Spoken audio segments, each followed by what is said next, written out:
Hi everyone, it's been a long time since I've done a video for YouTube and the feelings just come over me this last sort of 2 days, and so I've dusted down all my equipment again and got myself set up.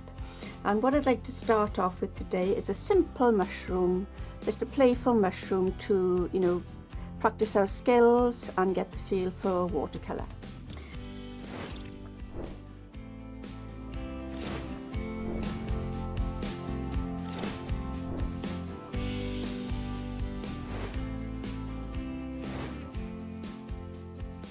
So a mushroom is one of these sort of bollette mushrooms. They've got sort of that lovely deep crown, deep cap, and then underneath that they've got this sort of fat, twisty body, and I just love the shape of these mushrooms. They sort of curve like that. Let me get far away for you to see. Okay, I'm going to go over it against this darker so you can see what I've done. There's that line a bit stronger now. Yeah, okay. And let's do the body. Lovely sort of fat, twisted, curved torso, sort of body shape. And then the gills that are seen underneath the cap will come under there. And they'll be sort of in that direction. I'm just putting some telltale lines down there for me now to help me remember the direction in which they should be going. Okay, so this is going to be a very simple mushroom, and I'm using this paint box. It's, I've called it Ruby because I've got a couple of these and I've given them all names. This is a Meaden palette. It's metal, and you can put the pans in yourself as empty pans, which I've done, and then you can come along and squirt any of your favourite paints into them and you've got them like that. So sometimes I just like to do this as a way to force myself to use colours I wouldn't normally use. So I'm making a mix of this sort of Indian red plus a bit of cobalt teal blue. I've got a sort of a dulled brown colour now, and into that I'm going to add a bit of that sort of hot Indian yellow colour. I've got a nice brown there, now an interesting brown made from a red, a turquoise and a yellow. So first of all I'm going to wet the cap.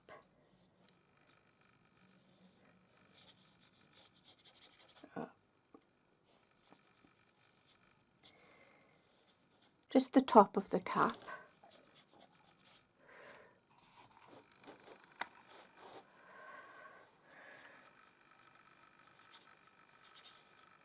So that when I put the colour on, it'll flow. And the pencil that I used is a Caran d'Ache Technalo. I love this pencil. It's 6B, and it's watercolour, it dissolves, that's the word. It dissolves, as you can see now, and it gives them a sort of like mussy, charcoaly effect, a bit different. It's not sort of clean cut. And I'm going to just plunge into this colour. I should have waited a bit longer for that water to soak in actually, because now the puddle of paint on the cap is a bit wetter than I'd usually like, and there's not as much control, but I don't really mind at this early stage because I want it to be a little bit organic and random and uncontrived. That's what I'm trying to do now, just get an uncontrived look. Okay, so as you can see, it's patchily applied. It's not exactly the same all over. Let's accentuate that by getting a stronger mix of that red, the cobalt blue, that's a much darker one, isn't it? And then that yellow, and I'm going to get a darker, look at that, mix again. And now I'm going to really drop in that dark to suggest this side of the mushroom is going to be in shadow, and to give the mushroom cap some 3D effect, otherwise it's going to look flat. So right to the tip there. And again, I'm letting it, be a bit splodgy and plodgy. underneath now I'm just going to put a few little striations to suggest those gills. The gills are white underneath. So again over this side as well. Very feathery light touch using the final hairs of your brush.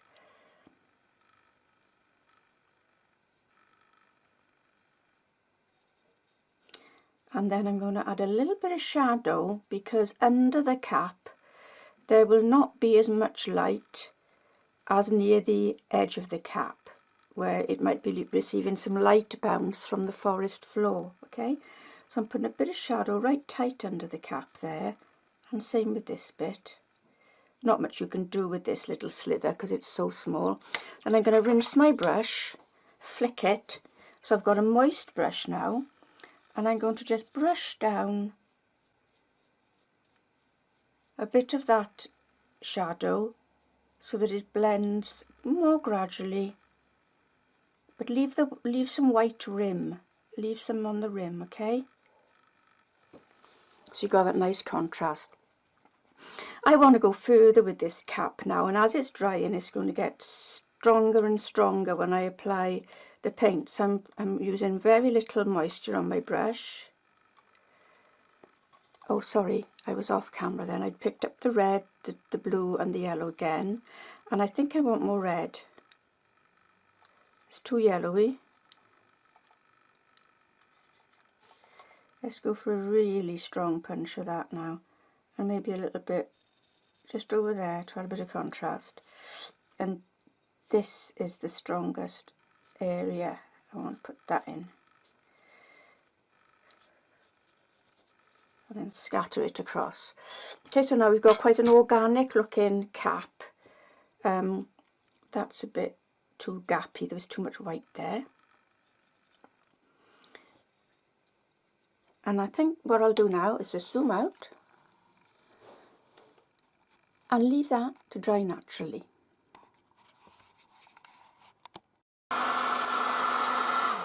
Just to say, I'm now helping it along by drying it with a hairdryer, and I'm holding the hairdryer about 2 feet above it so that the air doesn't splash, you know, sort of push the paint out in rivulets. If you hold it about 2 feet away when it's still very moist, you shouldn't get that spreading of the water.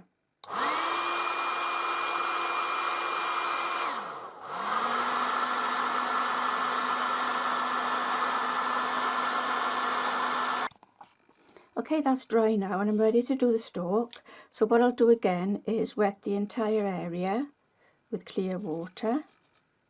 And this time I'm moving to another one of my paint boxes, which includes a lovely colour by Roman Schmall.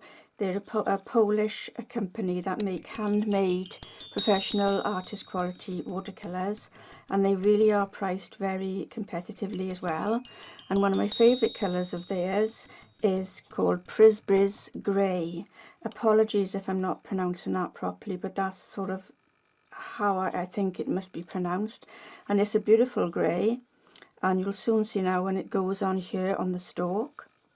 I'm going to want to leave some of the stalk quite light on the left hand side so that I play the whole range of tones from white through to almost black on the stalk to give it a real cylindrical feel. So I'm going to be a bit scruffy where I by pushing the hilt of the brush into the paper so that I get a sort of jagged edge near where the mushroom would be sort of growing into the ground. See that my grey is coming loose now from the pencil. I want a sort of raggedy look there. So I'm going to pick up some of my Prisbris Grey and introduce it tentatively. Should give it a little wiggle on the palette. Introduce it tentatively. Definitely right under the cap. It's going to be a bit darker. Okay, that shadow. So I'll get some of that under there and mix it in with the under the gills. That's okay. A bit stronger, I think, over here. Let's get it really dark in that sort of main curve there, that main sort of shifting direction of the body of the mushroom, and up from the ground, just making it quite flick up, some very soft echoes of it to suggest the texture in that white rubbery stalk. I think I can go a little bit darker again, so some more of the grey. And this time now I'm going to go right under the cap again, and I'm tapering it off so it's thicker here on the right hand side and then easing off as it gets over to the sunlit left hand side of the mushroom. But I'm just looking here now, there's a little bit more perhaps, and a few more lines because I want to show the texture of the mushroom body. So I'm happy with how patchy it is at the base. Perhaps a little strong pop there as well. And yeah, and then connect it even tentatively so that this whole whole right hand side can be seen as the dark side. Okay, now I'm going to paint some of this Prisma's grey. This is wet onto wet now, so I'm going to zoom in on the cap to echo the grey colour. Part of my mushroom is a little bit wet there, never mind, and take it over this area, a bit more, really go dark, dark, dark, black almost, it is black, and right under there as well I want to go black too. And again tapering it out as it gets to the sunlit left hand side. All of these are just fine, you know, movements of tone across your subject. And I'm just reminded as well to have a few little patches of the colour, the main body of the cap, you know, sort of in the mushroom as well, to sort of suggest that maybe sort of other fallen mushroom heads on the forest floor, and they're reflecting up there. I'm just blending that grey out onto the sunlit left hand side of the gills, and with a slightly, just an ever so slightly moist brush, drag this over a bit more to make it blend in.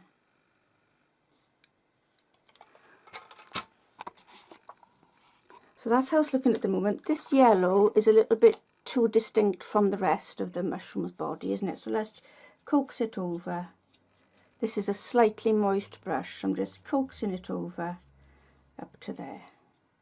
And I like to have a few lost and found edges in my paintings, and so I'm painting over this junction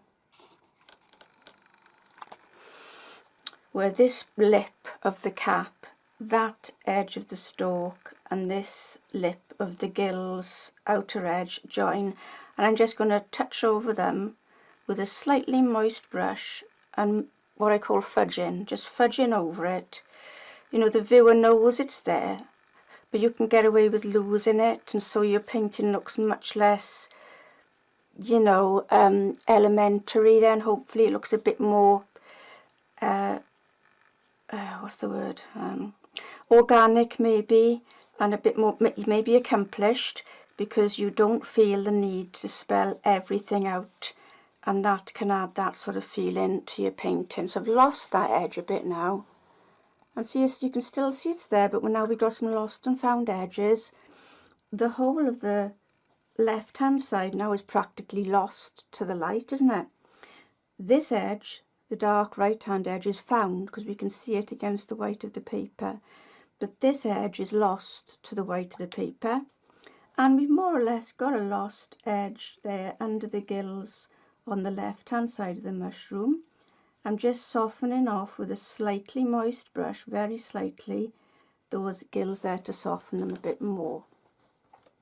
And I'm still feeling that I need one final push of dark, so I'm going back to my original colours, that Indian red.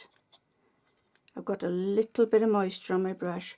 That cobalt teal, which needs a bit of encouragement to get on, and that bit of yellow, not too much. I think I need this darker colour here, and then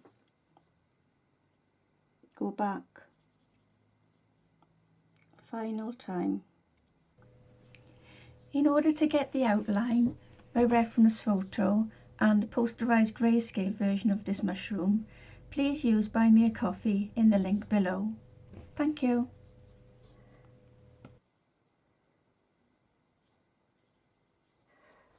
I've had that.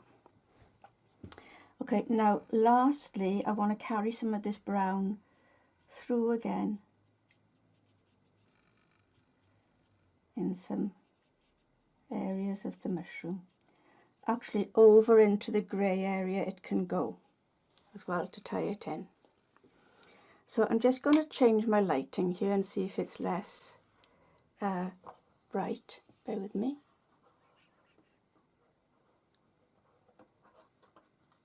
There, okay.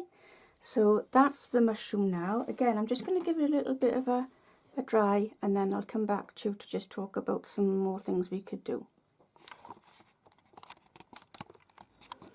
Right, so here we are. I'm going to rub out the pencil, the Technalo pencil line, and see if that gives me a more painterly look now.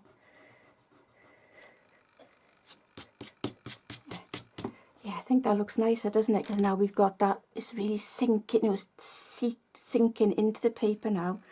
Those dark carbon lines have gone. And under the gills on the left hand side, let's get rid of that. See how that looks. I normally flick it away with a cloth. Yes, I'm happy with that now. Right, so there's a mushroom, dark on the right hand side, very pale on the left hand side, and hopefully it's got a feeling of slightly cylindrical turn in that rubbery mushroom there. And that's our first of hopefully some more videos coming along. If you'd like to study a course with me, I've got a range of courses from very short to quite long over on my Teachable Painting Academy, and the link for that will appear on the screen now, or it's in the description below. So if you want the outline for this mushroom and a finished reference picture, you can click the link that will be in the description here. So I hope you've enjoyed watching. My name's Alison Fennell, the pottering artist, and I'm here to help you get the most out of watercolour and enjoy some lovely you time with brush in hand. Thanks for watching.